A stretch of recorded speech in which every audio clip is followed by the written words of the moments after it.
good morning. We start the book of Hosea today, doing chapters 1 to 6. It is what I call the glue to understanding Daniel and the New Testament. In other words, it gives a prophecy by the Messiah coming. Something's mentioned Daniel, and especially a good understanding of Romans chapter 7 and so in particular. Okay, some background to Hosea. Hosea is the first book of what the Hebrews call the 12, or what is otherwise known as the minor prophets. The name Hosea means salvation. There is very little known about him other than what is contained in his prophecies, judging by the time period of the kings during whose reigns he prophesies. This is mentioned in Hosea chapters 1 verse 1. Hosea's ministry extended from about 770 BC to 725 BC. The prophecies of Amos, a younger contemporary, are closely related to those of Hosea. Their ministries were different, however, in that Hosea was a native of the northern kingdom and Amos was a Judean who journeyed to Israel to prophesy. Hosea was called to exemplify the relationship between God and Israel through his marriage to a harlot, while Amos was sent by Yahweh to pronounce judgment upon the rebellious people of Israel. Hosea began prophesying at the end of a period of material prosperity under King Jeroboam, the second of Israel. You see this in 2 Kings chapter 14 verses 23 to 27.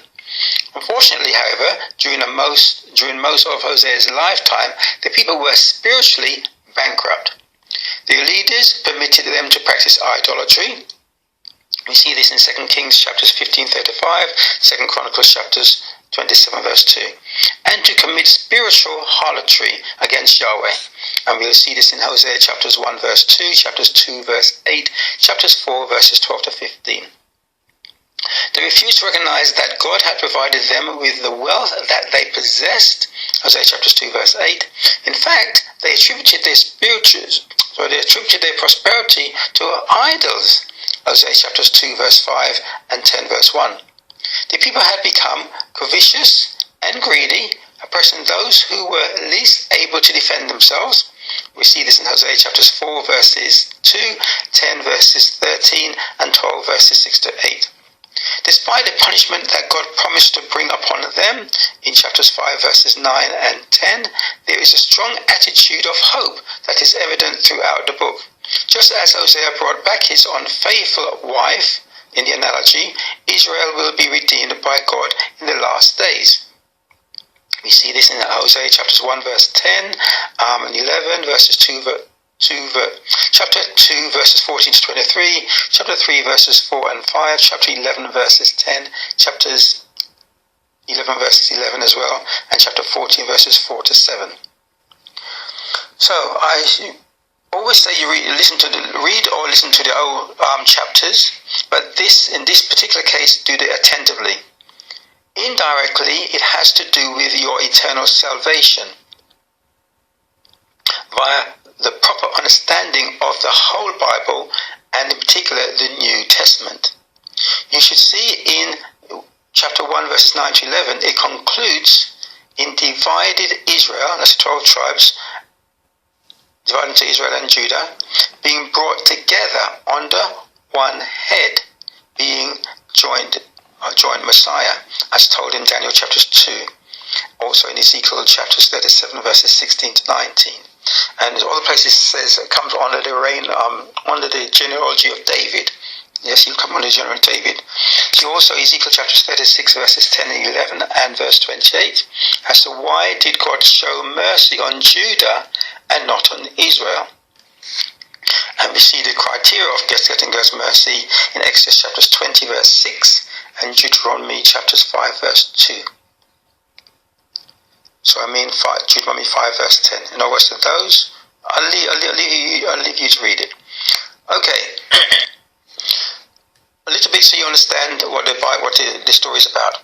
It is an account of God's love for all Israel, the 12 tribes.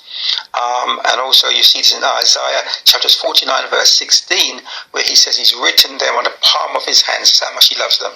So it's his love for them as a husband to a wife. even though she commits idolatry by going with other men.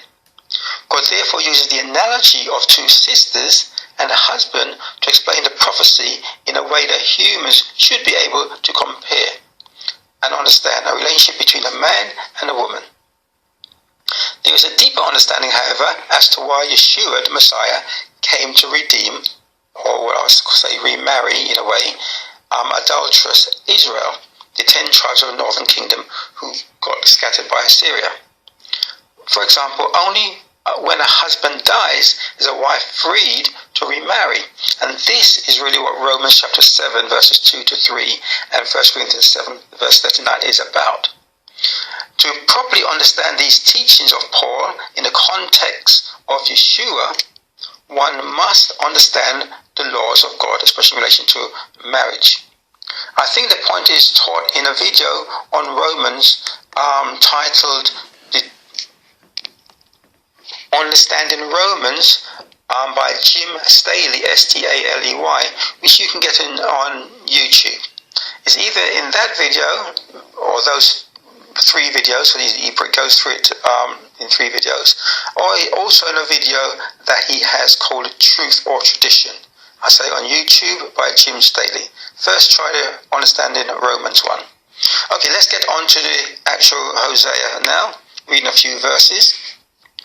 Hosea 1 verse 1. The word of Yahweh that came unto Hosea, the son of Beri, in the days of Uzziah, Jotham, Ahaz, and Hezekiah, kings of Judah, and in the days of Jeroboam, the son of Joash, king of Israel. Then he goes on to Hosea's wife and children. Verse 2.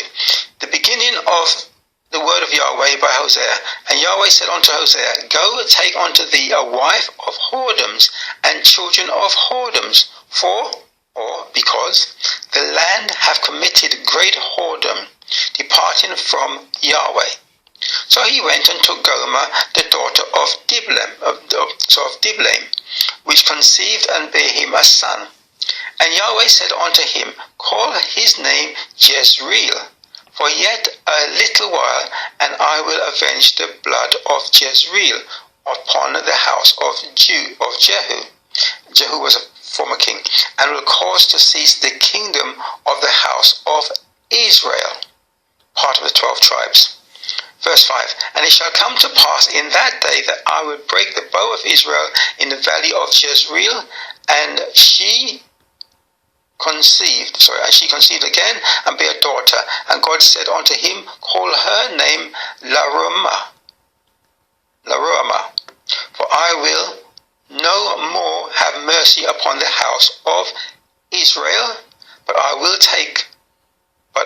utterly take them away. But I will have mercy on the house of Judah, and will save them by Yahweh their God, and will not save them by bow, nor by sword, nor by battle, nor by horses, nor by horsemen. So how is he going to save them? We shall see by the Messiah. Verse 8. Now, when she had weaned Laruama, she conceived and bare a son. Then said God, Call his name Lomi, for you are not my people, and I will not be your God. Yet the number of the children of Israel shall be as the sand of the sea, which cannot be measured, nor numbered. And it shall come to pass that in the place where it was said unto them, meaning Israel, You are not my people, there shall it be said unto them, You are the sons of the living God. Then shall the children of Judah and the children of Israel be gathered together, and appoint themselves one head, and they shall come out of the land, for great shall be the day of Jezreel. Now it would be another long study were I to explain the detail behind verses 1, 8 to 10. There you see it is about 2 divisions of Israel, the 12 tribes. Yet when the readers, or shall I say, when readers come to the New Testament, many readers, Christian readers, the same event is interpreted as being to Christians. For example, in 1 Peter chapter 2 verse 10, which says, which in times past were not a people, but are now the people of God, which had not obtained mercy, but now have obtained mercy. People think it's talking about Christians, but it's not. It's talking about this tribe of Israel. The Bible in total focuses on the 12 tribes of Israel. Relevant other verses are Romans chapters 9 verses 25 to 28, Hosea chapters 2 verse 23, John chapters 1 verses 12, and 1 John chapters 3 verse 1. Isaiah chapters 11 verse 12 to 13, Jeremiah chapters 3 verses 18, Ezekiel chapters 34 verse 23, and 37 verses 16 to 24. It tells you about the prophecy of Israel being divided and reunited under one Messiah or King. On to chapter 2, Israel's unfaithfulness punished. Say you unto your brethren Ammi, and to your sisters Romamah, plead with your mother, plead, for she is not my wife, neither am I her husband. Let her therefore put away her whoredoms out of her sight, and her adulteries from between her breasts. So here God is using the teachings of the book of Hosea to show how his wife Israel committed whoredom called fornication when associated with God and false gods. Fornication is not about nothing to do with man and woman, as we saw, or hopefully you've seen.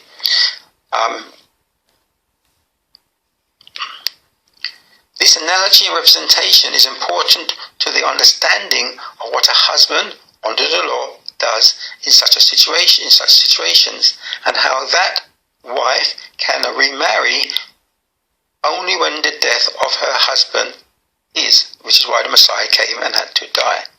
Going on to chapter 2 verse 8.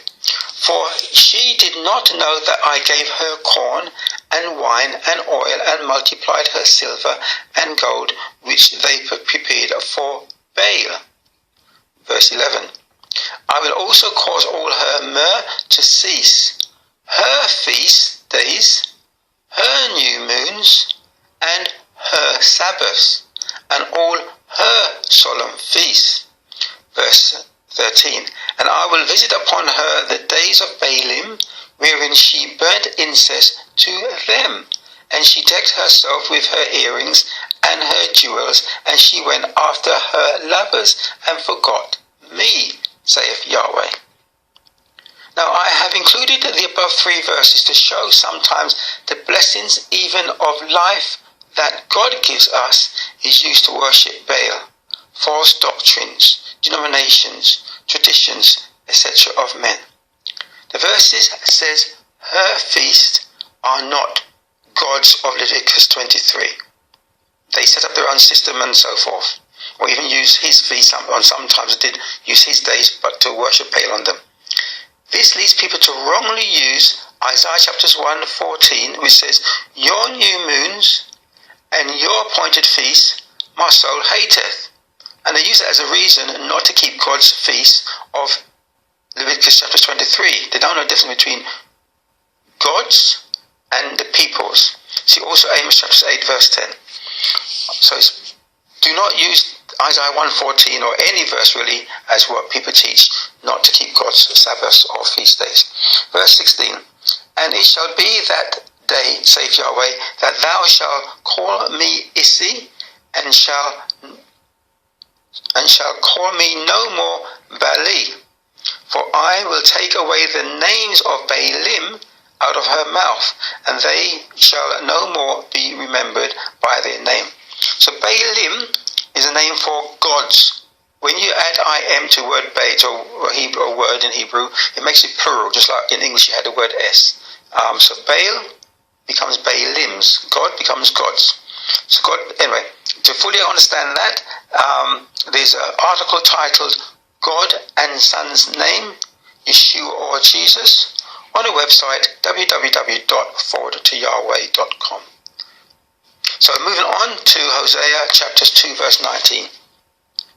And I will betroth, which means make my wife, thee unto me forever. Yea, I will betroth thee unto me in righteousness, and in judgment, and in loving kindness, and in mercies.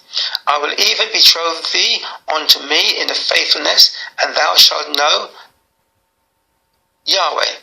Verse 21, and it shall come to pass in that day I will hear, saith Yahweh, I will hear the heavens, and they shall hear the earth. And the earth shall hear the corn, and the wine, and the oil, and they shall hear Jezreel. And I will sow her unto me in the earth, and I will have mercy upon her that had not obtained mercy. And I will say to them which were not my people, thou art my people, and they shall say, thou art my God. So, as I said, remember it refers to Israel in chapters 1 verse 10, not Judah, and definitely not Christians as Christianity is today. Hosea redeems his wife, which is Israel, not Judah. Chapter 3 verse 1. Then said Yahweh unto me, go yet love a woman beloved of her friend, yet an adulteress, according to the love of Yahweh towards the children of Israel, who look to other gods and love flagons of wine. Verse 5. Afterward shall the children of Israel return and seek Yahweh their God, and David their king, and shall fear Yahweh and his goodness in their latter days. Now the sums that this chapter says that Hosea paid, it equals 30 shekels of silver. You can see this in Zechariah chapters 11 verses 12 and 13, and Matthew chapters 26 verses 13, with the 30 pieces of silver Judas got for betraying Yeshua. Moving on to chapter 4, Yahweh accuses Israel. Verse 1. Hear the word of Yahweh, you children of Israel, for Yahweh have a controversy with the inhabitants of the land, because there is no truth, nor mercy, nor knowledge of God in the land. Verse 6. My people are destroyed for lack of knowledge. Talking about the knowledge of God. Because thou hast rejected knowledge, I will also reject thee, that thou shalt be no priest to me, seeing thou hast forgotten the law of thy God. I will also forgotten thee. Now there is a group associated with black Israelites who, some of them keep telling me that this knowledge is knowledge of who they are, i.e. black people who are Israelites. The verse does not say that. It says they've forgotten the truth. There's no truth nor knowledge of God in the land. So when it says that people are destroyed for lack of knowledge, it's a knowledge of God, not a knowledge of who you are. So, lack of knowledge means being ignorant of the truth, whether deceived or however. Maybe worshipping in spirit, but not in truth. The ignorant, those not following truth, are destroyed. In other words, they perish, die, the second death. It is essential we learn and obey the truth, not think that pure faith without works of the truth saves. The deceiver and agents would not waste their time and effort deceiving you of the truth if in the end God excused and saved you because of your ignorance. So please follow truth. So far we have seen that truth is to keep God's commandments, laws, and his holy appointed days, where you find in Leviticus 23. Psalm 119 verse 132. Thy righteousness is an everlasting righteousness, and thy law is the truth. Hosea chapter 4 verse 15. Though thou, Israel, played a harlot, yet not Judah offend.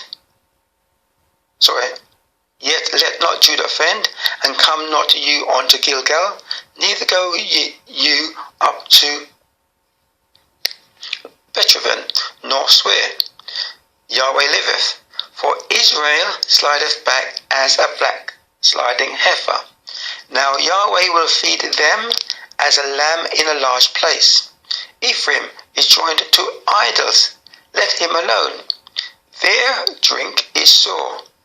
They have committed whoredom continually. Her rulers with shame do love give you. So I hope you get in the picture as we move on to a few verses of verse 5. Punishment for Israel. Verse 1. Chapter 5 verse 1. Hear you this, O priests, and hearken you house of Israel. And give you ear, O house of the king, for judgment is towards you, because you have been a snare on Mizpah, and a net spread upon Tabor. Verse 3. I know Ephraim and Israel is not hid from me. For now, O Ephraim, thou committest whoredom, and Israel is defiled. They will not frame their doings to turn unto their God, for the spirit of whoredom is in the midst of them, and they have not known Yahweh. Verse 15. I will go and return to my place till they acknowledge their offense and seek my face. In their affliction they will seek me early. Chapter 6 verse 1. Israel rebels. Come, and let us return unto Yahweh, for he hath torn, and he will heal us. He hath smitten, and he will bind us up. After 2 days will he revive us. In the 3rd day he will raise us up, and we shall live in his sight. Then shall we know, if we follow on to know Yahweh. His going forth is prepared as the morning, and he shall come unto us as the rain, as at the latter rain and former rain upon the earth. Verse 6. For I desire mercy and not sacrifice, and the knowledge of God more than burnt offerings. But they, like men, have transgressed the covenant. There have they dwelt treacherously against me. Verse 10. I have seen an horrible thing in the house of Israel. There is whoredom of Ephraim. Israel is defiled. So, brethren, have you noticed so far the Bible is about the formation of Israel from Adam, Noah, Abraham. Then they divided into 2 kingdoms, and since then the account has continued still only about them. Gentiles, either kings or nations, only came into the narrative when they came under the same spotlight as shone on Israel or Judah. Shalom until tomorrow. Happy studying.